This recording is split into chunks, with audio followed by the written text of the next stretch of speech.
The debate in the United States of America seems unending, as is the rate of gun violence there. Hundreds have so far been killed by gunmen so far, with recent incidents recording over 30 deaths. Well, did you know that Germany has one of the world's highest rates of gun ownership, but also happens to have a very low gun violence rate? Ghana is not at the point of incessant gun violence, but certainly many people are considering owning guns in the wake of terror threats and general crime. Let's do some comparative analysis between the United States of America and Germany, perhaps learn a thing or two for our country. And that's for our cross to Germany with our partners DW. Thomas Sparrow is political correspondent. He's standing by, joining us all the way from Berlin. Hi, Thomas. It's good to have you. Well, let's begin to be with you once again on the program. Yeah, let's begin with statistics available as far as gun violence in Germany is concerned. What can you tell us? Well, we have to look at two specific statistics: gun violence on the one hand and gun ownership on the other. If you look, for example, at statistics on gun ownership, that's one of the elements. There are about 15.8 million firearms in Germany held by civilians. That's about 20 firearms per 100 people, so a high number indeed. If you compare that on the one hand with gun violence on the other, you will realize that it is comparatively low, because less than 10% of homicides in Germany have involved a gun. So you can see that although Germans do tend to have guns, gun violence on the other hand remains low. But then explain for us a bit more as far as the ownership of guns is. Germany has a very high gun ownership rate. Why is that? Well, it has to do a bit with cultural traditions on the one hand, but it also has to do with the fact that people here tend to go to shooting clubs or like hunting. So most people who own a gun in Germany are either a member of a shooting club or hunters. There are also many people who have inherited guns, but acquiring guns in the country has become more and more difficult in recent years, and that has to do with the fact that Germany also suffered various shooting incidents in public spaces. For example, 2 shooting incidents at schools many years ago, and then one that you may remember in 2016 at a shopping center in Munich, and all these instances led authorities to try and tighten gun ownership laws, gun ownership legislation in the country. So although people still like having guns, at least many people like having guns, they're also very much aware that they are not necessarily there for self-defense, something that is the case in other countries. They still know that it is up to authorities to have that element of defense of the population. So most Germans who own guns actually do so because they like, as I said, hunting or shooting clubs or collection, or because they have inherited that from a relative, and that explains to a certain extent why Germany has a high gun ownership. Well, that certainly also explains why perhaps it hasn't recorded the highest of gun-related violence. But a few people own guns legally here in Ghana, and unlike the US, there are only mainly blacksmiths who manufacture local pistols here. Take us through the processes of acquiring a gun in Germany, where I suppose that there are some manufacturers as well.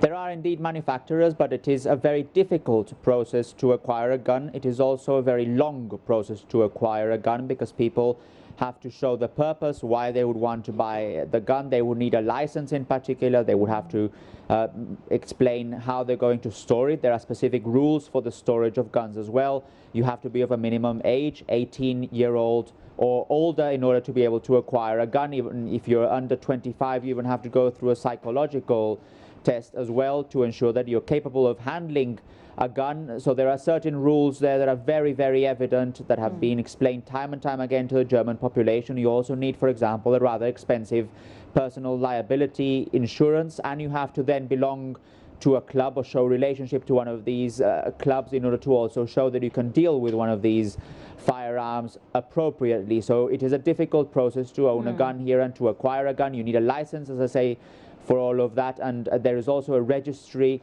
a relatively new registry in Germany, so that also is a step. If you want to buy a gun, you need to actually present your firearm to that registry. That still remains, however, a problem here in Germany, because authorities and experts believe that there are many guns in the country that haven't been registered appropriately. Well, I'm sure that problem is being dealt with, but let's do a little bit of the analysis between Germany and the US. Well, a lot more people have guns in Germany, yet gun violence or gun-related violence is low. The US seems to be dealing with this monstrous gun violence situation. What kind of analysis can we make with these facts?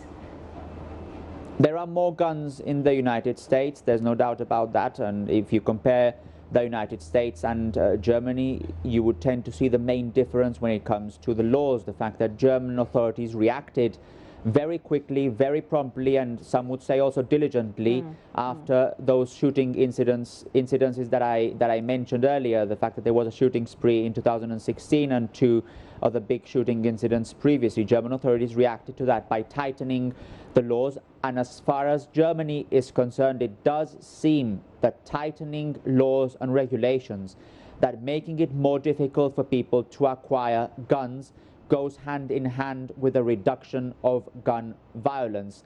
There is a debate not only here in Germany but also in the United States and in other countries as well as to whether gun ownership could tend to more security or could tend to less security.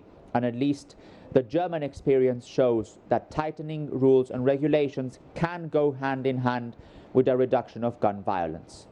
No easy answers ever as far as some of these difficult situations are concerned. But finally, Thomas, before you go, for countries like Ghana and other African countries, there have been recent warnings of terror attacks and upsurge of general crime. It's set people thinking of how to protect themselves.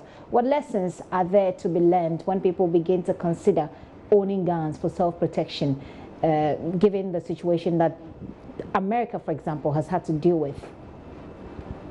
Well, I've heard from Germans who actually own guns that guns should not be owned for self-protection, something that, for example, is the case among many Americans who own guns. I have clearly heard from them who say that it is actually up to the authorities to defend the population, not for people to buy guns to try and have them for self-defense purposes. So again, gun ownership here in Germany, at least for many people, is related to activities in clubs or hunting or collections or all those elements that we mentioned so far. So that's one clear element that I would say. A second clear element is that people should expect authorities to deal with these issues accordingly. They should expect authorities to try and bring forward laws and regulations that could make people safer, that will make the acquisition of guns a difficult process and one which is very strict, one that can clearly establish why a person would be interested in buying a firearm in the first place, and also understanding whether the person trying to buy a firearm in the first place